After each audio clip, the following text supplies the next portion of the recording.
So CAD. What is CAD? Anybody knows here? Yeah, it's computer aided design. Computer aided design.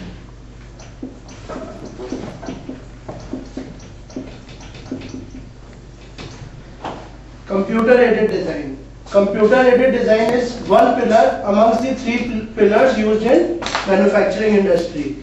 First is CAD, second is CAE, and third is CAM. CAE means computer aided engineering and CAM means computer aided manufacturing. First we design the component, then it is gone through CAE process, and after that it is manufactured using CAM. So in CAD we are using different softwares, namely AutoCAD,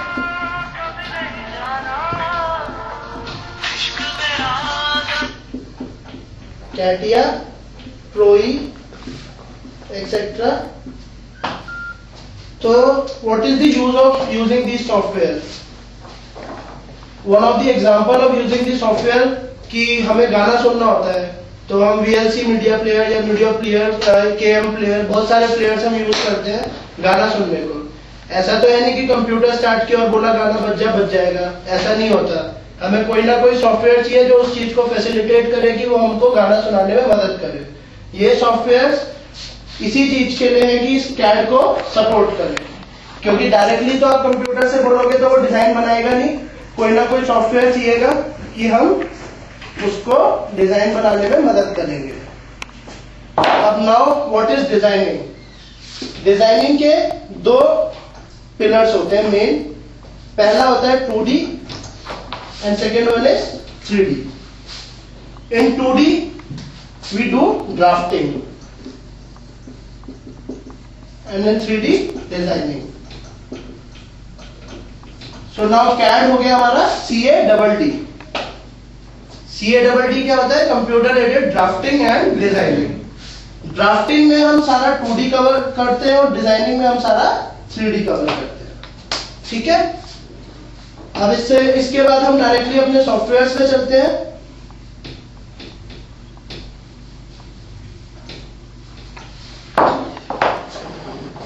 software जैसा हम पहला software करते हैं AutoCAD।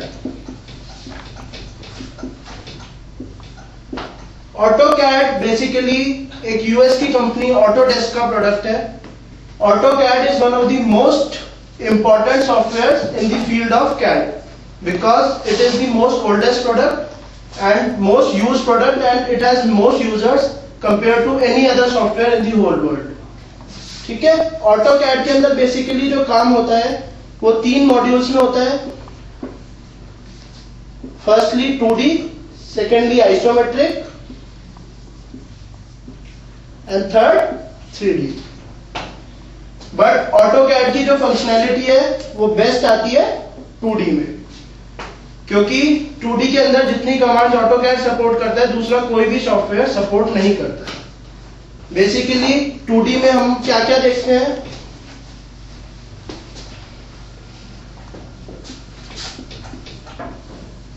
Draw, dimension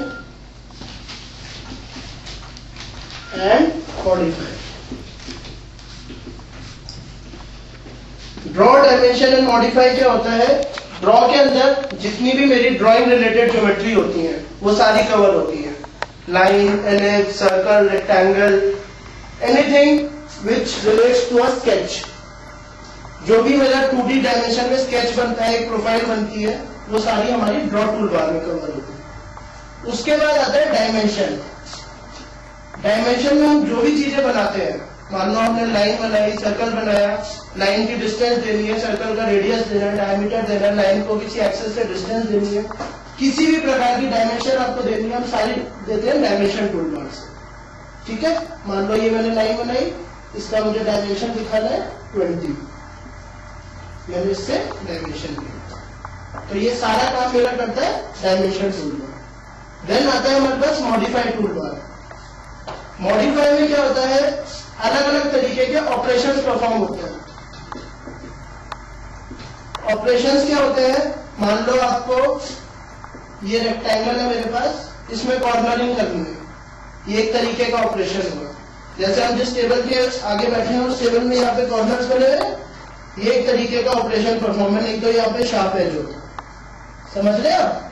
अगर ये मेरा ऐसा होता है, इसमें मैंने कॉर्नर लगाया तभी यहाँ पर एक कॉर्नर बना होगा। ये एक तरीके का ऑपरेशन है जो मॉडिफाइड टूलबार से हुआ है। ऐसे ही और भी तरीके के ऑपरेशन होते हैं। मान लो किसी एक्सेस के अराउंड आपको सेम चीज बनानी है तो मिरर कमांड यूज होती है। सेम कमांड यहाँ पर आ जाएगी।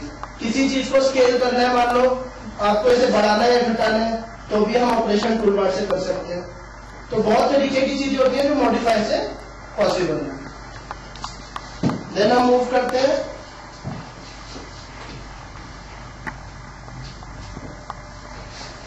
इसके बाद मूव करते हैं आइसोमेट्रिक ड्राइंग्स में। आइसोमेट्रिक ड्राइंग सिंपल फंडा यूज करती है 30 डिग्री का। अगर आप किसी चीज को ऑर्थोग्राफिक प्रोजेक्शन पे देखते हो तो वो 90 डिग्री प्रोजेक्शन में होती है। आइसोमेट्रिक में जो हॉरिजॉन्टल लाइन होती है वो 30 डिग्री टिल्ट हो जाती है। उससे क्या होता है कि आप जो भी सामने से चीज देख रहे हो उसका पीछे वाला फेस हमें दिखने लगता है, क्योंकि हमने उसे 30 डिग्री टिल्ट कर दिया। 3 एंगल इस पे यूज होते हैं। फर्स्ट होता है 30 डिग्री, सेकेंड होता है 180 डिग्री माइनस 30 डिग्री, और थर्ड होता है 180 डिग्री प्लस 30 डिग्री। अब ये एंगल निकल के आता है 30, 150, 210। तो इससे क्या होता है कि मान लो मैंने कोई, ये मेरा एक्सिस है, इसको टिल्ट कर दिया 30 डिग्री मैंने ऐसे, तो मेरी कोई भी चीज बनेगी ऐसे बनेगी।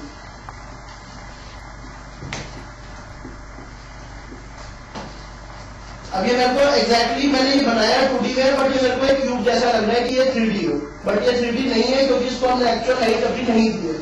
सिर्फ मैंने इसकी जो ये लाइन्स है ये टिल्ट कर दी। टिल्ट करने से क्या हुआ, इसका जो एंगल है वो 30 डिग्री टिल्ट होने से मुझे सब पीछे वाला फेस देखने लगा। तो ये होते हैं आइसोमेट्रिक प्रोजेक्शन।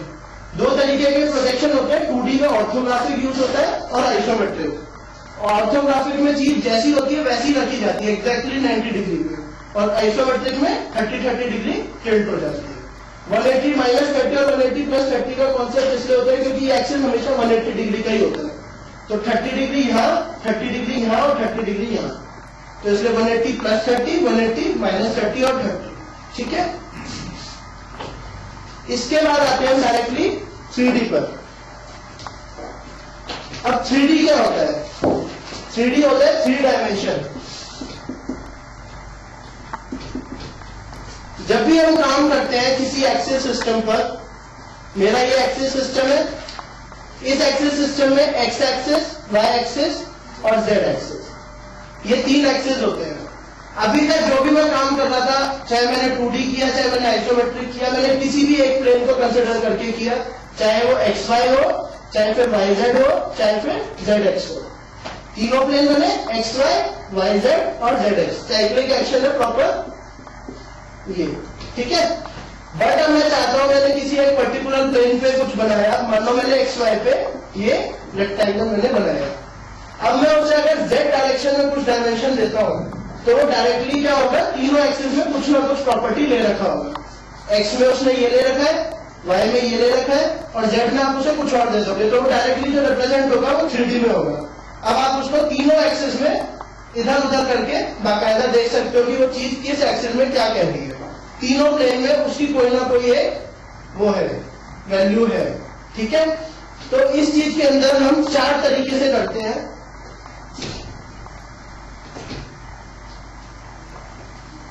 चाहे कोई भी सॉफ्टवेयर हो, ऑटोकैड, कैटिया, प्रोई, सॉलिड, कोई भी सॉफ्टवेयर हो, यही 4 तरीके यूज होते हैं एक्सट्रूजन के लिए। पहला होता है एक्सट्रूड। एक्सट्रूड में क्या होता है कि जो मैंने अभी आपको बताया, डायरेक्टली कोई भी चीज है या तो इधर मूव कर रही है या इधर। आपने रेक्टेंगल बनाया, या तो लेफ्ट जा रहा है अपनी साइड से या राइट जा रहा है, 3 में डायमेंशन लेना है, ठीक है। और सेकेंड होता है रिवॉल्व। रिवॉल्व क्या होता है, कोई भी एक चीज एक पर्टिकुलर एक्सिस के अराउंड रोटेट करती है 0 to 360 फॉर्मेट में। इससे क्या होगा, मान लो अगर मैं एक रेक्टेंगल को एक 10 दूर पर एक एक्सिस के अराउंड घुमाता हूं तो बीच में एक 20 का एक होल बनेगा, क्योंकि 10 का गैप उसका रेडियस हुआ, 20 का डायमीटर का एक होल बनेगा और एक सिलेंडर मेरा बन के आ जाएगा रेक्टेंगल के शेप का। क्योंकि अगर एक मैं रेक्टेंगल को जैसे मान लो मैं घूमता हूं ऐसे, तो एक सर्कुलर शेप क्रिएट होगी, वो एक सिलेंडर बन के आएगा, सिलेंडर के बीच में 20 डायमीटर का सर्कल का होल होगा। ठीक है, दूसरी कमांड होती है रिवॉल्व। देन आते हैं थर्ड कमांड स्वीप पे।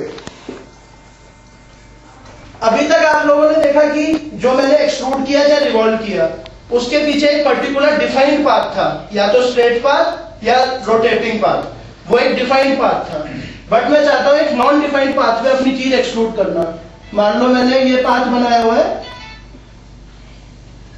ये मैंने कुछ भी पाथ बनाया हुआ है, मैं इस चीज पर एक सर्कल बनाया। सबसे पहली चीज ध्यान देने वाली क्या है कि ये सर्कल जो है इस पाथ के परपेंडिकुलर होना चाहिए। क्यों होना चाहिए? क्योंकि साथ में तो हम ऐसे तो चलते नहीं है, हम हमेशा ऐसे ही चलते हैं। जो भी आप रास्ता फॉलो करते हो सामने से ही करोगे, तो वो इस चीज के लगे प्रोफाइल इसके परपेंडिकुलर होना चाहिए। परपेंडिकुलर प्रोफाइल को मैं इस पाथ के अराउंड ऐसे एक्सट्रूड करा सकता हूं। समझे आप? कोई भी सर्कल को मान लो मैंने ये पाथ दिया, तो उसका जो सर्कल है वो इस टाइप की शेप का एक पाइप बन जाएगा। तो ये चीज होती है स्वीप। अब इन तीन कमांड्स में मेरे को एक चीज कॉमन थी, क्या थी कि इसमें जो प्रोफाइल क्रॉस सेक्शन था वो थ्रू आउट सेम था। आपने एक्सट्रूड किया तो जो क्रॉस सेक्शन था वो लेफ्ट और राइट के फॉर्मेट में ऐसे घुमा 0 to 180 डिग्री एक्सिस पे।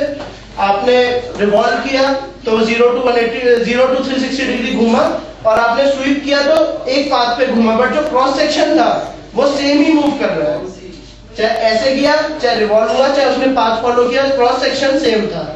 बट अगर आपको ऐसी चीज बनानी है जिसमें क्रॉस सेक्शन डिफरेंट हो दोनों प्लेन पे, मतलब छोटे से बड़ा हो रहा है, बड़े से छोटा हो रहा है, छोटे से बड़ा होकर फिर छोटा हो रहा है, कैसा भी है क्रॉस सेक्शन डिफर कर रहा है उसका, तो हम यूज करते हैं लॉफ्ट।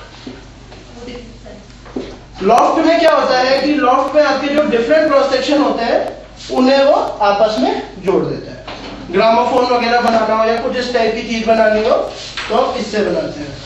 यही 4 कमांड है। कोई भी सॉफ्टवेयर हो, कुछ भी हो, इनके कॉम्बिनेशन से या इनको अलग अलग यूज करके 3D में कोई भी ऑब्जेक्ट बनाया जा सकता है।